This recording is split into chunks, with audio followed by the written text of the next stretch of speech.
The government in Sri Lanka is rejecting a last-minute ceasefire call from Tamil Tiger rebels. The rebels are admitting defeat in the country's 25-year-old civil war.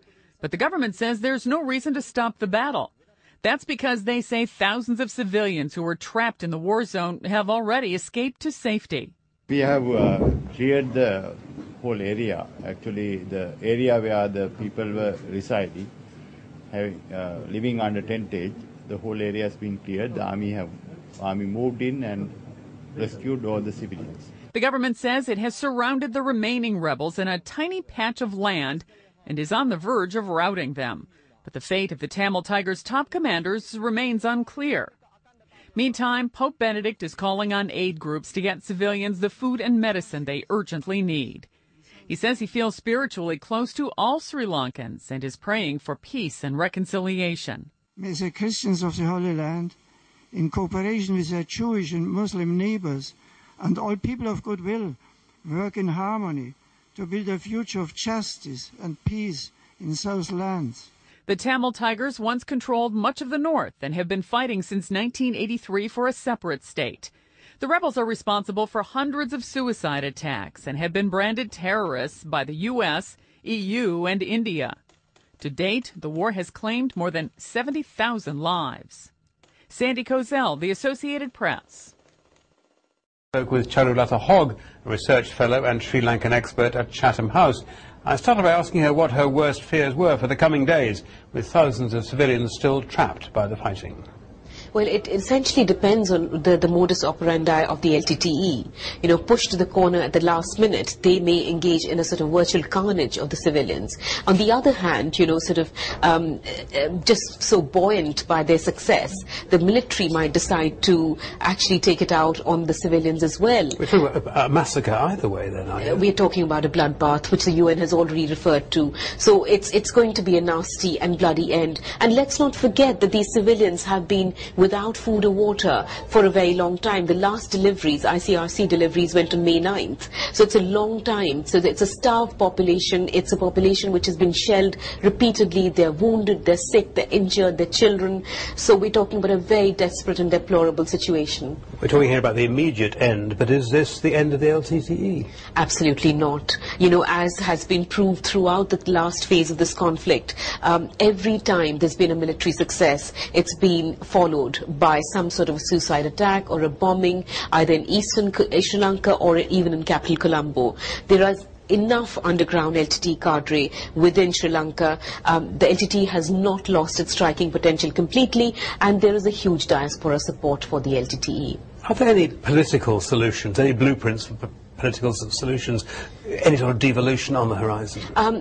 So far, whatever the government has offered has been very, very half-hearted. In fact, the proposals that have been on the table have not even been acceptable to the moderate Tamil community. So nothing very optimistic so far, but this is the time for the international community to actually exert pressure, and you know, nothing can be done about the innocent lives that have been lost, but certainly something can be done to save Sri Lanka from sort of future bloodbaths. International pressure really works in situations like this?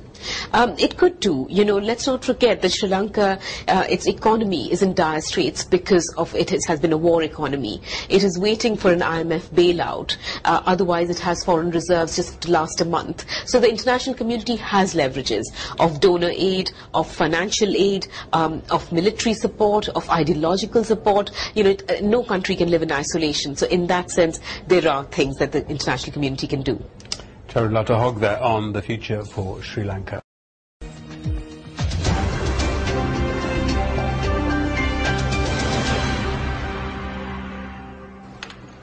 An offensive unlikely to bring immediate peace. The Sri Lankan military says it's captured the last patch of coastal territory under Tamil rebel control.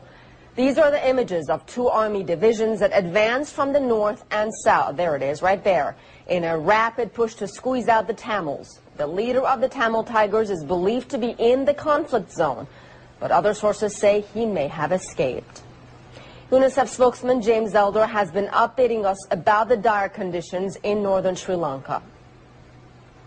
It's hard to think of a worse place for a child, for a civilian to be on the entire planet than on that strip of beach, being caught in indiscriminate fire, their horror only intensified because their living conditions are, of course, abysmal. I would say at the moment it's a chaotic situation. They really are caught in the crossfire. If you imagine that in a tiny space where your water reserves are depleted to a critical level, where you've basically had almost no food, where you've had no medicines, and now where you are trapped amid what is fierce fighting. These are very, very, very tough moments for these people, and they have no choice really but to flee. However, as this happens, we know that civilians continue to be caught in the crossfire. It's why the United Nations has continually sought an end to this conflict that does not result in further loss of life for so many vulnerable people who have endured so much over the last weeks.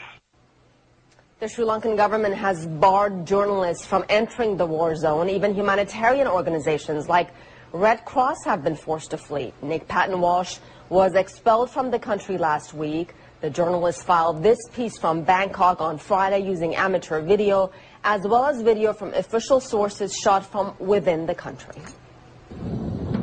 This is what passes for a victory parade.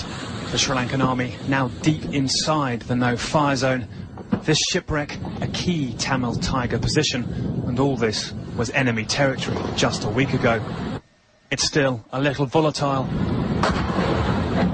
but these grins today couldn't hide what it's been like on the receiving end of their weaponry. Gunfire begins this mobile phone footage, apparently showing mass graves on the other side of the lines. One of the doctors from a makeshift hospital in the no-fire zone spoke on the phone earlier today. In this area, more than 2,000 casualties there, but all casualties, all civilians are not in the hospital because of heavy fighting going on near the hospital area. Where the civilians also staying without any food, without any proper facilities. But yesterday, about 3,000 did manage to flee on boats across a lagoon that separates the no-fire zone from the mainland. These pictures from a military drone were released to show them clambering into army trucks. The army says the Tamil Tigers were shooting at them. The White House says the army's been shelling them. Either way, the Sri Lankan president said his advancing army is 48 hours away from freeing all the hostages. The Red Cross warned for too many people still trapped, that's too late. The humanitarian situation is a catastrophe at this moment. We have our own people on the spot, 20 national staff, who cannot move, who cannot help, who cannot bring anything to the wounded because it's too dangerous themselves. These satellite images show the dramatic changes of the last few days. There was a huge migration of people and their shelters from this area at around the time heavy shelling began at the weekend. Civilians are now concentrated in these areas, leaving behind land pockmarked with craters, some analysts say, from the repeated shelling that's killed hundreds. The army says it's advanced from the north and the south, and there are now only 1.5 kilometres between their lines. The army rushing to finish a sophisticated enemy on these beaches. No one able to say how many civilians are still trapped or how many will die in the coming days and hours.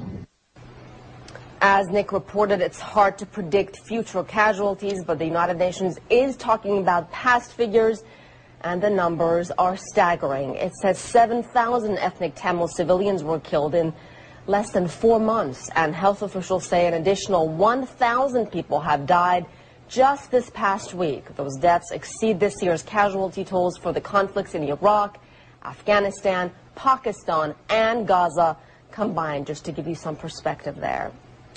Now, Pakistan